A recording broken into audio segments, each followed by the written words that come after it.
Hello and welcome to In Depth. I'm Tina Jha. In a major victory for India, the International Court of Justice has ruled that Pakistan must review the death sentence for Indian national Kulbhusan Jadhav. The World Court bench, led by President of the Court, Judge Abdulqawi Ahmed Yusuf, ordered an effective review and reconsideration of the conviction and sentence of Kulbhusan Jadhav. The bench also ruled by 15 votes to 1 that Pakistan had violated India's rights to consular visits after Jadhav's arrest and also called for Jadhav to be given a fair trial. A retired Indian Navy officer, Kulbhusan Jadhav, was sentenced to death by a Pakistani military court on charges of espionage and terrorism after a closed trial back in April 2017. His execution was finally stayed by the ICJ in May 2017 on India's request. Today in Depth, we analyse the key points of the verdict pronounced by the International Court of Justice and what this favourable verdict means for India and also for Kulbhusan Jadhav.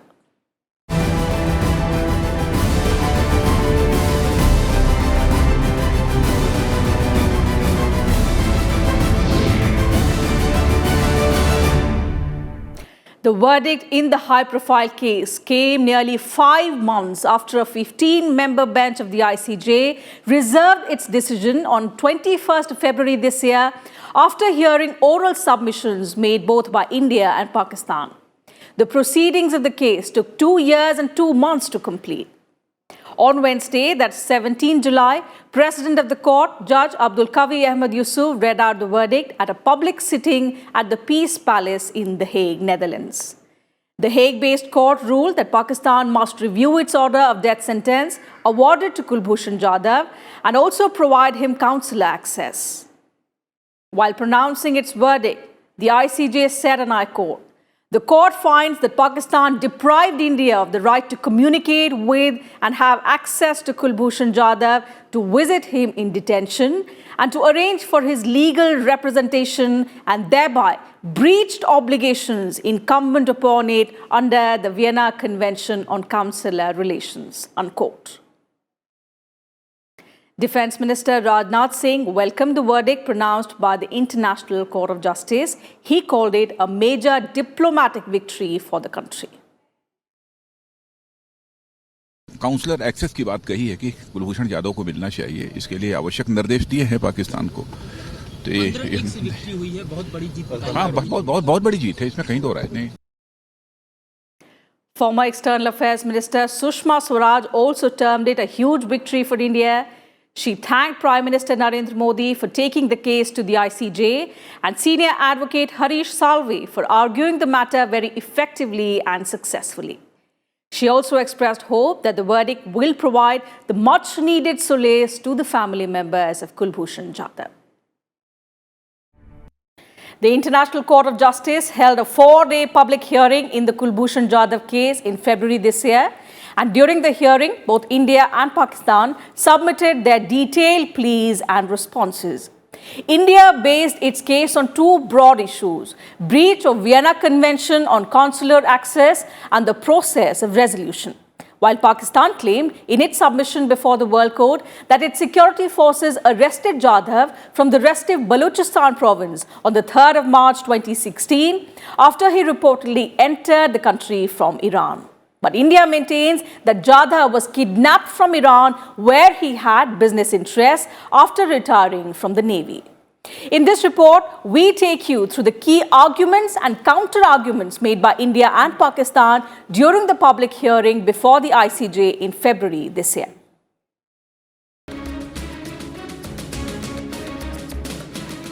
The International Court of Justice began a 4-day public hearing in the Kulbhusan Jadhav case on 18th February. In the first round of arguments, India accused Pakistan of using Kulbhusan Jadhav as a propaganda tool. Indian counsel at the ICJ, Harish Salve, built the case on 2 broad issues.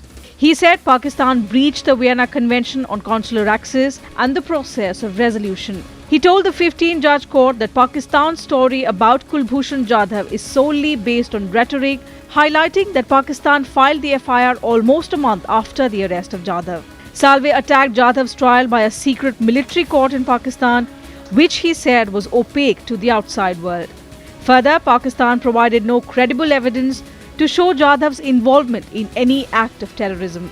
Salve pointed out that as per international standards, military courts must be independent, impartial and competent and respect minimum guarantee of fairness. But Pakistani military courts are not independent and proceedings before them fall far short of national and international fair trial standards.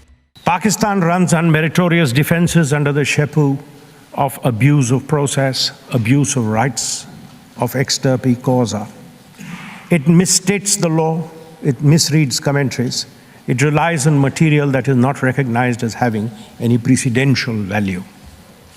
And finally, having failed in its propaganda against India, as a feeble attempt to counter global criticism of its role in cross-border terrorism, Pakistan seeks to raise issues such as India's refusal to allow it to indulge in a freewheeling inquiry into high functionaries without even disclosing the fundamental elements of the alleged offenses that are to be investigated and of passports that it allegedly has seized. It is India's case that none of these issues call for resolution and decision by this court. Salve said according to Article 36 of the Vienna Convention, a country must be informed about the detention of its citizens. But Pakistan did not inform India about Kulbhusan Jadhav's arrest. Without consular access, India has no information on what happened to Jadhav in Pakistan. Since his arrest, India has sent 13 reminders to Pakistan for consular access to Jadhav, but Islamabad is yet to accede. Article 36 requires consular access to be given without delay upon arrest. Such access has to be given before the case is brought to trial. At the stage of arrest, there would merely be allegations of wrongdoing which are under investigation. If at this stage, on allegations leveled by the host state, it is relieved of the obligations under Article 36, and if consular access is jettisoned, it would render Article 36 a dead letter. The more serious allegations, the greater the need for ensuring that an accused has full and meaningful right to defend himself against charges brought against him. To exclude the operation of Article 36 in matters of serious charges of terrorism that would fly in the face of criminal jurisprudence. There can be no doubt that Article 36 was engaged in the present case. An Indian was detained, purportedly arrested, a confession extracted, then he was tried and convicted by a military court, awarded death sentence. And all along, requests for consular access were rejected. This, quite plainly, is an egregious breach of Article 36. Pakistan, in its arguments, called India's claims to release Jadhav outlandish.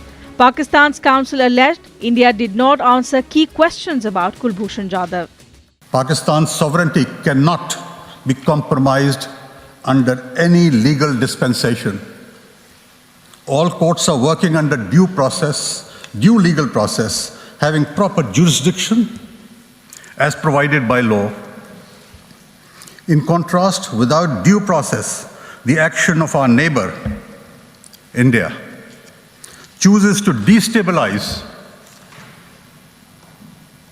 and create hegemony over its neighbors by force, causing terrorism, training terrorists for acting in neighbor countries, sending their trained spies to fund, create chaos in those countries. Pakistan claims its security forces arrested Jadhav from the restive Balochistan province on 3rd March 2016 after he reportedly entered from Iran. But India maintains Jadhav was kidnapped from Iran, where he had business interests after retiring from the Navy. The legal we've been using the ICJ to, as mentioned, to ensure that he stays alive. And we fought on the issue of Article 36. Pakistan has made the argument that he does not deserve to have consular access. Article 36 does not apply to a man who is convicted or is believed to be a spy, which they've not been able to prove.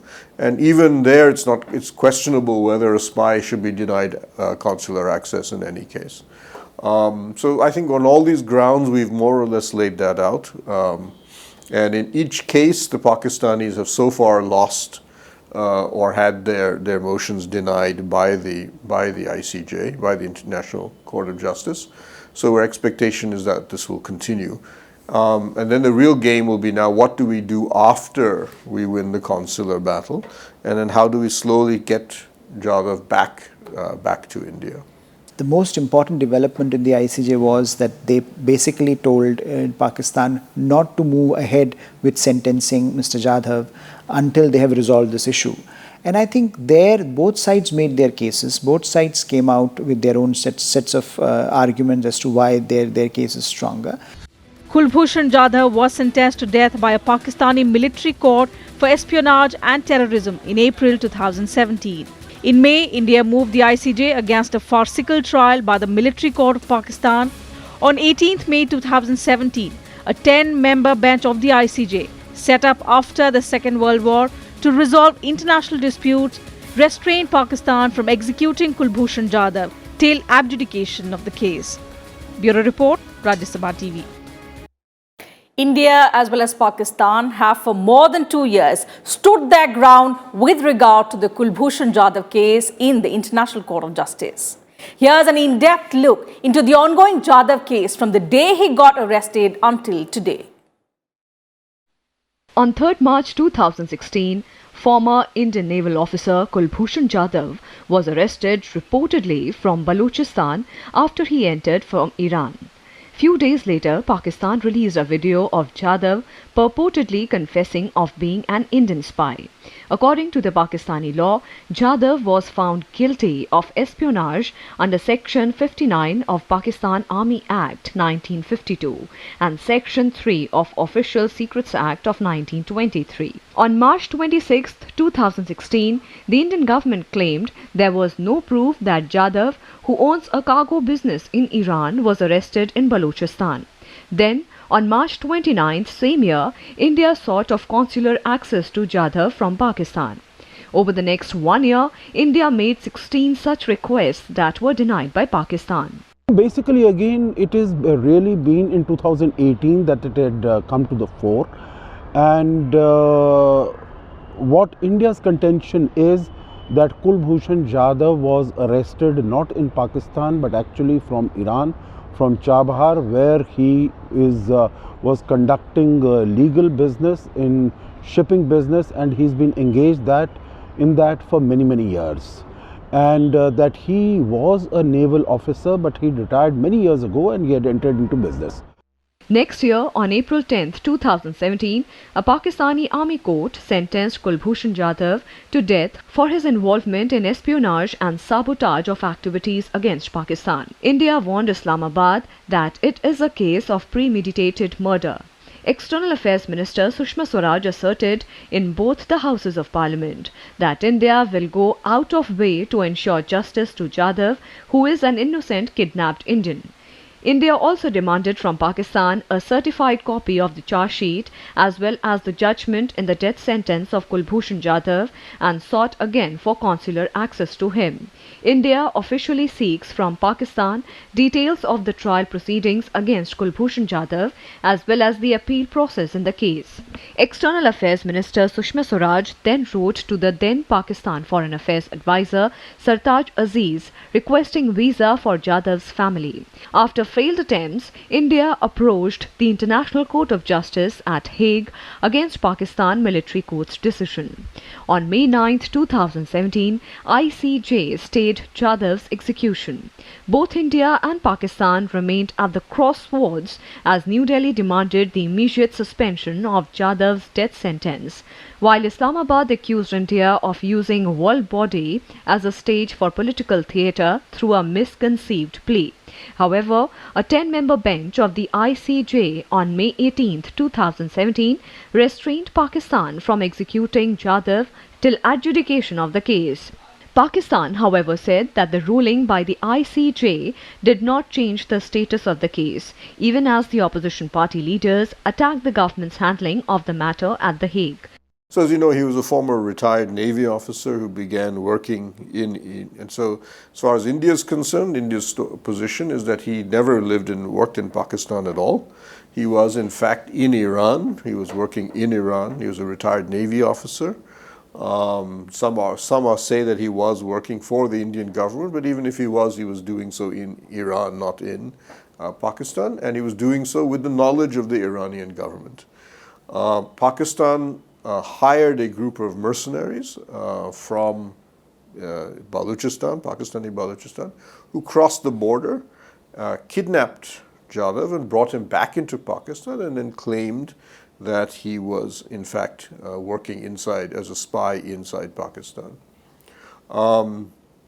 India, as I mentioned, denies this. They say it was, and the Iranian government, I should add, has supported us on this position. They're saying India is correct and in fact denounced Pakistan for the kidnapping soon after it happened.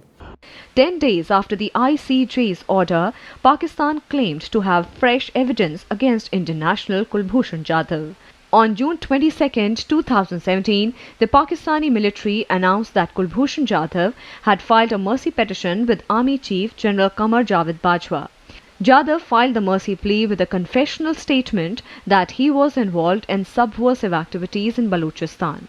Pakistan yet again rejected India's request for consular access to Kulbhusan Jadhav when both the countries were scheduled to exchange lists of prisoners under a 2008 agreement.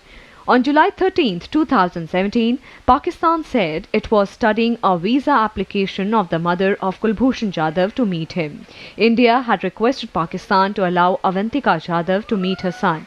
But the Ministry of External Affairs said India had not got any information on change in visa and consular position in the Jadhav case. In October 2017, Pakistan started the process to file its plea in response to India's representation submitted in the International Court of Justice against the death sentence of Jadhav. The ICJ had asked Pakistan to submit its written response or memorial by December 13th before the court could start further proceedings. A small breakthrough came on November 10, 2017, when Pakistan offered India a meeting of Jadhav with his wife on humanitarian grounds. Pakistan then said that it will allow the wife and mother of alleged Kulbhusan Jadhav to meet him on humanitarian grounds on 25th December. It allowed them to be accompanied by an Indian embassy official as requested by New Delhi. In between, Pakistan filed a counter memorial before the ICJ against India's plea to prevent execution of Jadhav. Then, on December 25, 2017, the wife and the mother of Kulbhusan Jadhav met him for 40 minutes at the Foreign Office in Islamabad, while Deputy Indian High Commissioner and Pakistani officials listened in on the conversation outside. India's argument was that A, he was not a spy, he was not there on espionage, doing espionage. He had some legitimate business in Iran and he just happened to cross over into Pakistani territory.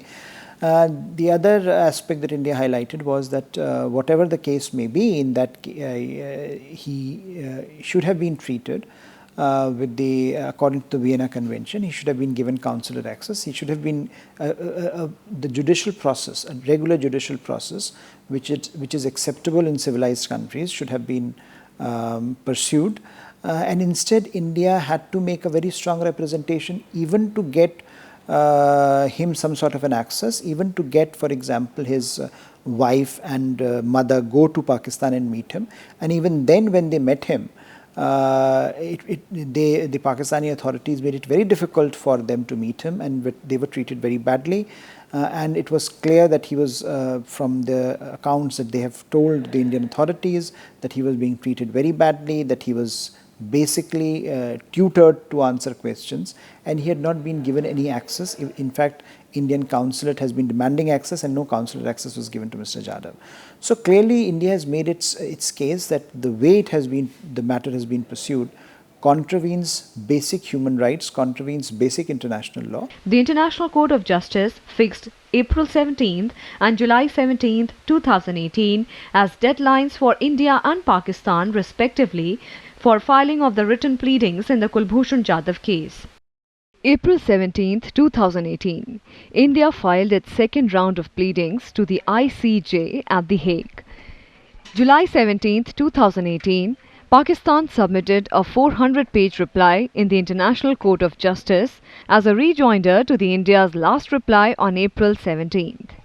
November 20, 2018, then External Affairs Minister Sushma Swaraj said that India had sought diplomatic access to Kulbhusan Jadhav.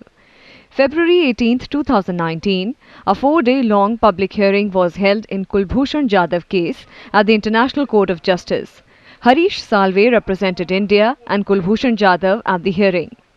In the hearing, India called Jadhav's sentencing a breach of Vienna Convention, while Pakistan insisted that Jadhav was an Indian spy. Bureau Report, Rajya Sabha TV. And let's now talk about the jurisdiction of the International Court of Justice, which is a world court.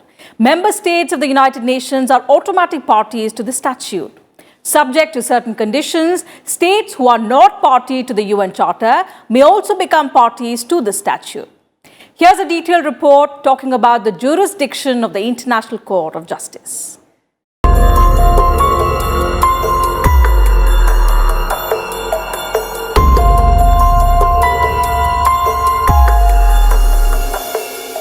The International Court of Justice acts as a world court and is the principal legal organ of the United Nations. The court's jurisdiction is twofold. It decides in accordance with the international law disputes of a legal nature that are submitted to it by states. It also gives advisory opinions on legal questions at the request of the organs of the United Nations, specialized agencies, or one related organization authorized to make such a request. The court's part is to settle, as per the international law, legal matters submitted to it by states and to give admonitory opinions on legal inquiries referred to it by authorized United Nations organs. The role is basically two types. One type is advisory. You send somebody, United Nations has many organizations, all these 193 member states are there, so they can send to the International Court of Justice a reference that please, this is the dispute with such and such entity, please advise us. So that is advisory. Now advisory, besides advisory, there is also, actually there is a legal dispute. The countries are there and they have a legal dispute. They take this matter, it is like a court. Like India has some dispute with Pakistan, then India will file a case, India versus Pakistan. In the exercise of its jurisdiction in contentious cases, the International Court of Justice settles disputes of a legal nature that are submitted to it by states in accordance with international law. An international legal dispute can be defined as a disagreement on a question of law or fact, as conflict or a clash of legal views or interests. Only states may apply to or appear before the ICJ. International organizations, other authorities, and private individuals are not entitled to institute proceedings before the ICJ court. Article 35 of the statute defines the conditions under which states may access the court. It states that the court is open to the state parties to the statute and that it is intended to regulate access to the court by states which are not parties to the statute. The conditions under which such states may access the court are determined by the Security Council, with the provision that under no circumstances shall such conditions place the parties in a position of inequality before the court. The court can only deal with a dispute when the states concerned have recognized its jurisdiction. No state can therefore be a party to proceedings before the court unless it has in some manner or other contested thereto. It is binding on all the 193 member countries. Why? The reason is, once you file a case, like India has filed a case against Pakistan, and Pakistan presents itself and seeks time to file reply, that means India and Pakistan both have surrendered to the jurisdiction of the International Court of Justice, and also it means that whatever judgment the International Court of Justice will give will be binding on both the parties. Since states alone are entitled to appear before the court, public, governmental, international organizations cannot be parties to a case before it. However, a special procedure, the advisory procedure, is available to such organizations and to them alone. This procedure is available to 5 United Nations organs, 15 specialized agencies, and 1 related organization. Though based on contentious proceedings, advisory proceedings have distinctive features resulting from special nature and purpose of the advisory function. Advisory proceedings begin with the filing of a written request for an advisory opinion addressed to the Registrar by the United Nations Secretary General or the Director or the Secretary General of the entity requesting the opinion. In urgent cases, the court may take all appropriate measures to speed up the proceedings. To assemble all the necessary information about the question submitted to it, the court is empowered to hold written and oral proceedings. Despite having no binding force, the court's advisory opinions nevertheless carry great legal weight and moral authority. They are often an instrument of preventive diplomacy and help to keep the peace. Rulings are mostly advisory, but there are conventions like the Vienna Convention, the Geneva Convention, and the member countries are signatories to a lot of conventions. So it's about following international protocol or not. You do it at your own risk. In their own way, advisory opinions also contribute to the clarification and development of international law and thereby to the strengthening of the peaceful relations between states. With inputs from Pranjal Prakhar, Bureau Report, Rajya Sabha TV.